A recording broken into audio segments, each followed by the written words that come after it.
Good morning. Welcome to Port Santiago. Narito tayo ngayon sa isang part ng Port Santiago.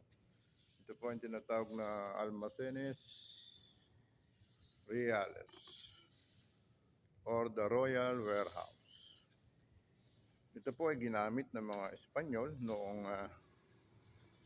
panahon ng Manila Galleon Trade at dito po inilalagay po dito ang mga supply, mga pagkain, bala, at kung ano-ano pong gamit ng mga sundalo dito sa loob ng Fort Santiago.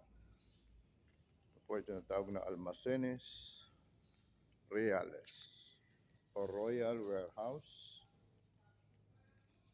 Nasira din po ito noong World War II. Napapansin niyo wala po siyang bubong.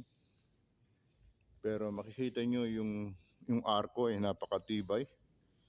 Ito ay gawa lamang sa volcanic top at hindi ito gumamit ng semento.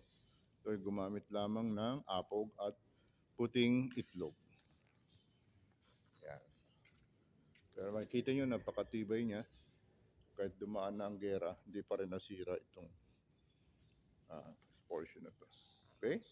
Good morning and welcome to Port Santiago. Saying bye-bye and good morning.